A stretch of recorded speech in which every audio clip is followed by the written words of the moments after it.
Perkenalkan, kami dari kelompok 11 ingin mempresentasikan tentang pendekatan dalam mencegah terjadinya korupsi. Perkenalkan, nama saya Widya Kurniawati, NIM D012163.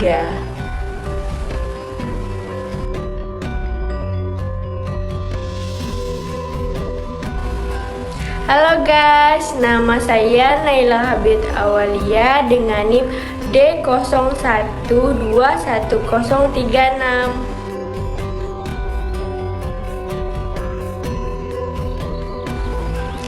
Halo, perkenalkan nama saya Septina Ulasari dengan NIM D01211054.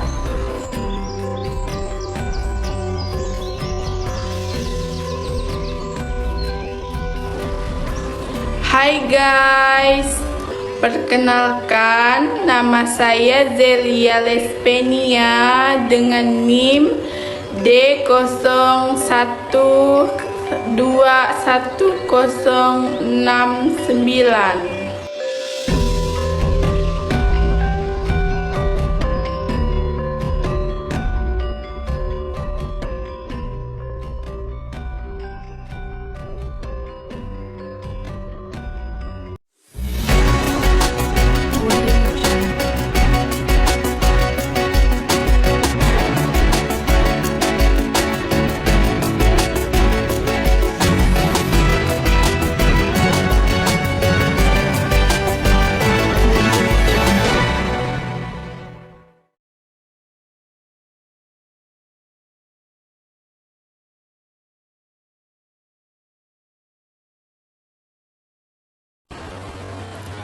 Baiklah, materi yang pertama saya akan menjelaskan tentang latar belakang.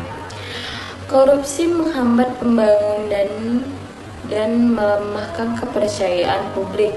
Meski penindakan telah dilakukan, korupsi tetap tinggi sehingga diperlukan pendekatan pencegahan yang lebih efektif supaya penguatan sistem transportasi, pendidikan, integrasi dan teknologi perlu diperkuat. Berdasarkan hal tersebut, penulis tertarik membahas pendekatan dalam mencegah terjadinya korupsi.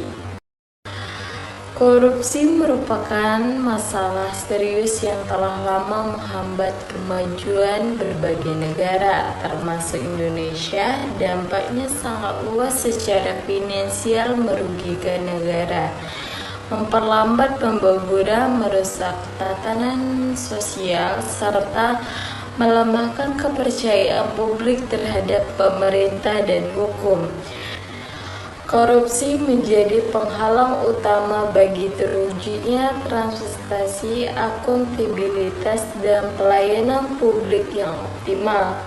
Dari segi ekonomi, korupsi membesar biaya pembangunan dan menghambat pertumbuhan. Dari sisi sosial dan politik, ia memperlambat ketimpangan dan merusak legitimasi kekuasaan. Meskipun telah dilakukan berbagai upaya penindakan seperti pembentukan KPK dan reformasi hukum, tingkatan korupsi di Indonesia masih sangat tinggi. Hal ini menunjukkan bahwa penindak saja belum cukup. Oleh karena itu, pendekatan pencegahan menjadi sangat penting.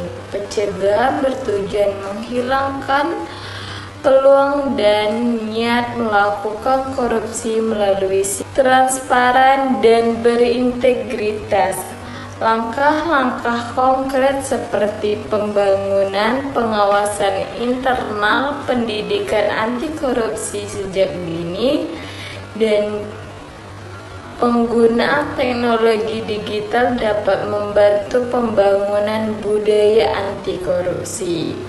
Namun tantangan masih banyak, mulai dari budaya permisif terhadap korupsi, rendahnya kesadaran masyarakat, sehingga keterbatasan sumber daya. Oleh karena itu dibutuhkan komitmen dan sinergi dari seluruh elemen bangsa untuk menciptakan sistem yang memberi ruang bagi korupsi.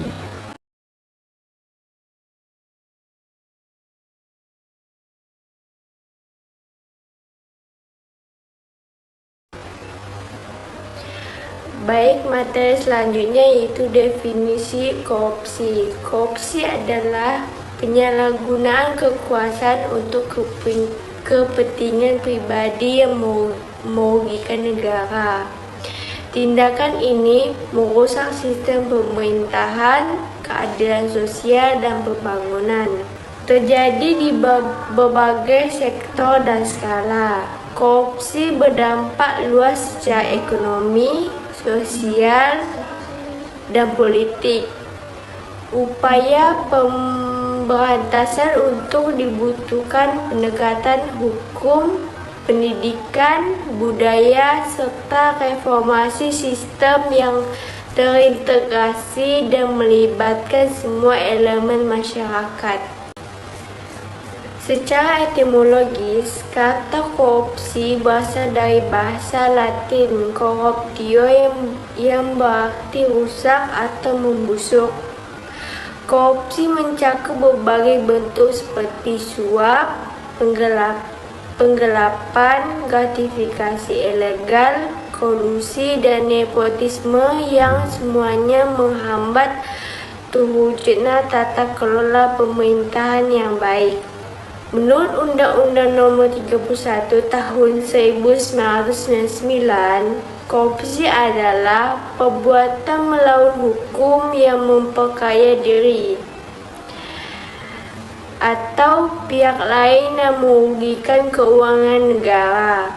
Korupsi dapat terjadi di sektor publik dan swasta, dari level pelayanan dasar sehingga pejabat tinggi, bahkan melibatkan jaringan internasional. Dampaknya meluas ke berbagai bidang. Secara ekonomi, meningkatkan biaya dan menurunkan efisiensi. Secara sosial, memperdalam ketimpangan. Serta secara politik, melemahkan legitimasi pemerintah dan demokrasi. Oleh karena itu, korupsi perlu ditangani sebagai masalah kompleks dengan pendekatan multidimensi. Upaya pemberantasan harus melibatkan hukum, pendidikan, reformasi sistem, dan partisipasi masyarakat.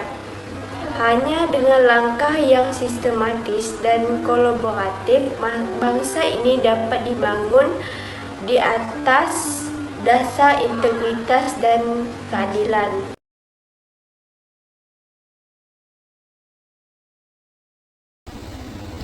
Dampak korupsi terhadap sistem pemerintahan, ekonomi, sosial, dan politik di Indonesia. Korupsi di Indonesia memberikan dampak destruktif di berbagai sektor, termasuk pemerintahan, ekonomi, sosial, dan politik. Dalam pemerintahan, korupsi melemahkan transparansi, akuntabilitas, dan supremasi hukum, serta menurunkan kepercayaan publik terhadap institusi negara.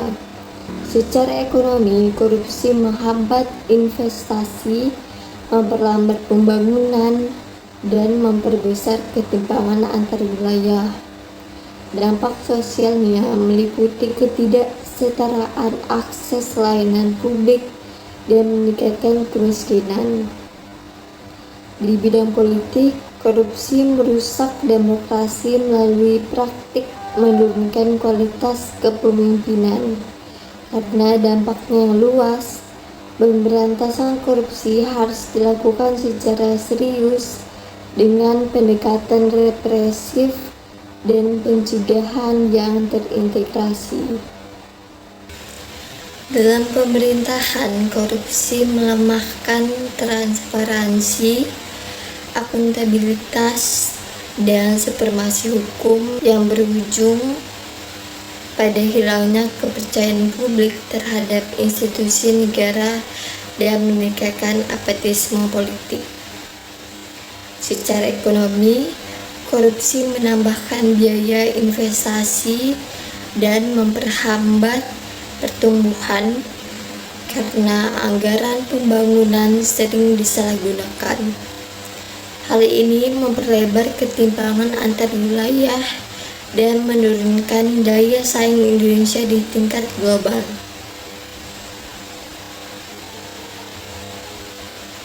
Di bidang sosial, korupsi memperdalam ketimpangan, membatasi akses masyarakat miskin terhadap layanan publik, dan melemahkan keadilan sosial.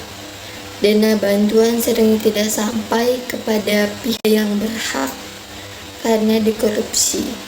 Dalam politik, praktik secara politik, uang merusak demokrasi dan menghasilkan pemimpin yang tidak kompeten sehingga kebijakan politik sering tidak berpihak pada rakyat. Korupsi adalah persoalan serius yang mengakar dalam berbagai lini kehidupan di Indonesia. Dampaknya bukan hanya terasa pada satu sektor, tetapi meluas hingga mempengaruhi sistem pemerintahan, kestabilan ekonomi, tatanan sosial, dan proses politik secara keseluruhan. Jika dibiarkan, korupsi bukan hanya memperlambat kemajuan, tetapi juga merusak nilai-nilai dasar yang menjadi fondasi negara. Dalam sistem pemerintahan, korupsi menurunkan kualitas pelayanan publik, merusak kepercayaan masyarakat terhadap institusi negara, serta melemahkan penegakan hukum. Dalam bidang ekonomi, korupsi menciptakan inefisiensi, penurunan minat investasi, dan memperbesar ketimpangan kesejahteraan antar wilayah. Secara sosial, masyarakat yang seharusnya mendapat perlindungan justru menjadi korban ketidakadilan. Sementara itu, dalam politik, korupsi mengancam kualitas demokrasi dan melahirkan pemimpin-pemimpin yang tidak bekerja untuk kepentingan rakyat. Pemberantasan korupsi harus dipahami bukan hanya sebagai tugas penegak hukum, melainkan sebagai komitmen bersama seluruh lapisan masyarakat.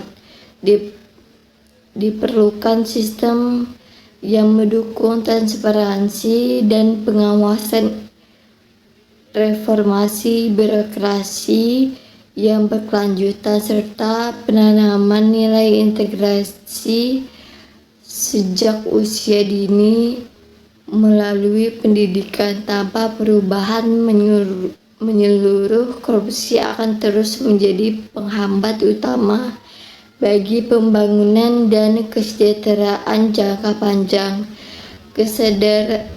Kesadaran kolektif untuk menolak korupsi harus menjadi bagian dari budaya masyarakat, karena hanya dengan pemerintahan yang bersih, sistem hukum yang adil, dan warga Indonesia yang bertanggung jawab, Indonesia dapat tumbuh menjadi negara yang kuat, sejahtera, dan berdaya saing di tingkat global.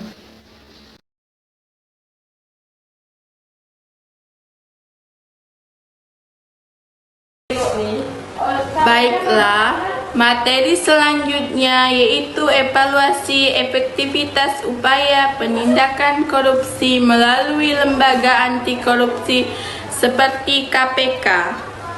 Sejak 2002, KPK menjadi simbol perjuangan melawan korupsi di Indonesia. Awalnya lembaga ini dikenal berani dan efektif, mengungkapkan banyak kasus besar dan mendapat dukungan luas dari masyarakat. Namun, sejak revisi UU KPK tahun 2019, kewenangannya banyak dibatasi, seperti dalam penyadapan dan perekrutan penyidikan. Pembentukan Dewan Pengawas juga dinilai mengurangi independensinya. Akibatnya, kinerja KPK menurun. Penindakan saja tidak cukup karena korupsi bersifat sistematik. Diperlukan pencegahan transparansi, reformasi birokrasi, serta peran aktif semua elemen bangsa. Pemberantasan korupsi harus menjadi upaya bersama, bukan hanya tugas KPK semata. Di awal kiprahnya, KPK berhasil mengungkapkan banyak kasus besar, termasuk operasi tangkap tangan atau OTT terhadap pejabat tinggi, yang meningkatkan kepercayaan publik dan menunjukkan independensi serta keberaniannya. Namun, sering waktu KPK menghadapi tantangan serius. Revisi UU KPK pada 2019 membatasi sejumlah kewenangan penting dan memperkenalkan Dewan Pengawas, yang dinilai mengurangi independensi dan efektivitas KPK. Tekanan politik dan pelemahan internal juga memperburuk kinerjanya, ditandai dengan menurunnya jumlah dan kualitas penindakan kasus korupsi. Penindakan semata terbukti tidak cukup menghadapi korupsi yang sistematik dan melibatkan banyak aktor lintas sektor. Oleh karena itu, strategi pencegahan harus diperkuat melalui reformasi birokrasi, transparansi, akuntabilitas, serta pendidikan anti korupsi sejak dini. Pemberantasan korupsi tidak bisa hanya dibebankan pada KPK. Diperlukan sinergi dari seluruh elemen bangsa, termasuk aparat hukum, dunia usaha, media, lembaga pendidikan, dan masyarakat untuk menciptakan budaya anti korupsi yang kuat. Penguatan kapasitas dan independensi KPK tetap penting, namun harus didukung oleh reformasi struktural yang menyeluruh agar korupsi dapat diberantas secara sistematik dan berkelanjutan. Selanjutnya yaitu materi tentang kebutuhan pendekatan pencegahan korupsi sebagai strategi perlengkapan terhadap penindakan hukum. Transparansi tata kelola pemerintahan perlu membuka akses publik terhadap pengelolaan keuangan dan administrasi, termasuk pelaporan anggaran secara real-time dan evaluasi kinerja instansi secara terbuka. Reformasi pengadaan barang dan jasa biasanya menggunakan sistem e-procurement berbasis teknologi dapat meminimalkan interaksi langsung dan praktik suap dalam proses pengadaan, sehingga meningkatkan efisiensi dan akuntabilitas. Pengawasan internal yang kuat, audit internal yang independen, dan unit pengawasan aktif di setiap lembaga penting untuk mendeteksi dan mencegah penyalahgunaan anggaran serta penyimpangan prosedur. Pendidikan anti korupsi sejak dini. Pendidikan integritas perlu diterapkan sejak sekolah dasar untuk membentuk karakter generasi muda yang jujur, bertanggung jawab, dan anti korupsi. Pemanfaatan teknologi informasi, sistem seperti Budgeting dan e-governance mempercepat pelayanan publik, mengurangi birokrasi tatap muka, dan menutup celah bagi praktis koruptif. Agar efektif, pencegahan harus diintegrasikan dengan penindakan dalam pendekatan holistik. Ini menciptakan sistem yang tidak hanya menghukum, tetapi juga mencegah munculnya pelaku korupsi baru. Sinergia antara pemerintahan, masyarakat, lembaga pengawasan, dan sektor swasta sangat penting untuk menciptakan budaya anti korupsi yang berkelanjutan.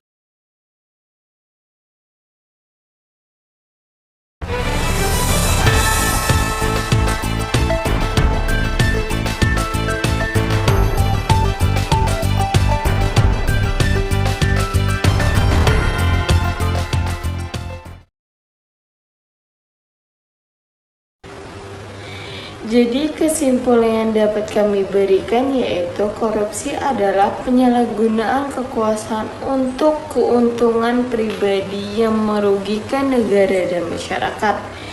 Dampak yang mencakup ketimpangan sosial, menurunnya kepercayaan publik, dan melemahnya demokrasi. Pemberantasan korupsi perlu pendekatan hukum, pendidikan, reformasi sistem, serta sinergi lintas sektor. KPK berperan penting meski menghadapi tantangan publik.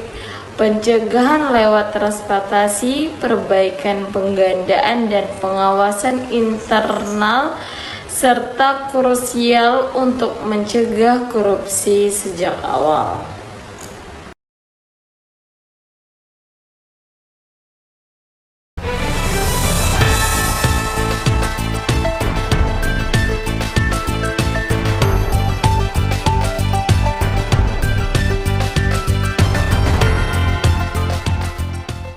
Saran yang dapat kami berikan yaitu bahwa pemberantasan korupsi membutuhkan kolaborasi dari berbagai pihak, penguatan lembaga anti korupsi seperti KPK, penerapan sistem pemerintahan yang transparan, serta pendidikan anti korupsi sejak dini.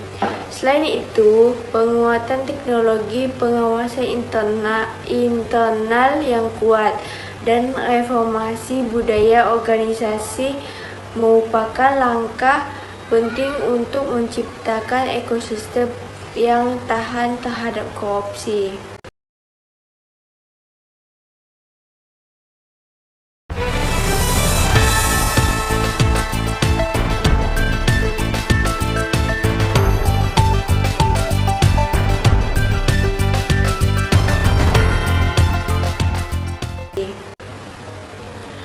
Agar efektif, pencegahan harus diintegrasikan dengan penindakan dalam pendekatan holistik.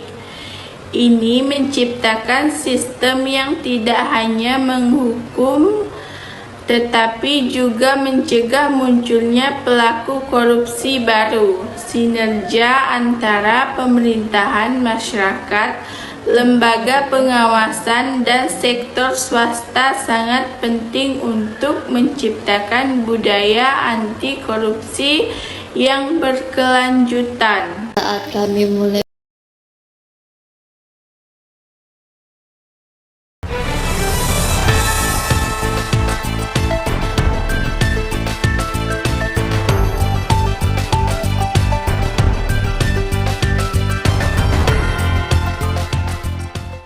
membuat video ini, kami kira hanya akan menyusun data, menulis narasi, dan menjelaskan pengertian korupsi seperti biasa. Tapi di tengah prosesnya, kami justru menemukan banyak hal yang membuka mata tentang betapa korupsi itu bukan hanya sekedar isu besar di berita atau kasus yang menjerat pejabat tinggi. Korupsi hidup dalam kebiasaan kecil yang dibiarkan, dalam keputusan-keputusan ringan yang melukai nilai kejujuran, dalam diamnya suara-suara yang seharusnya bisa bersuara.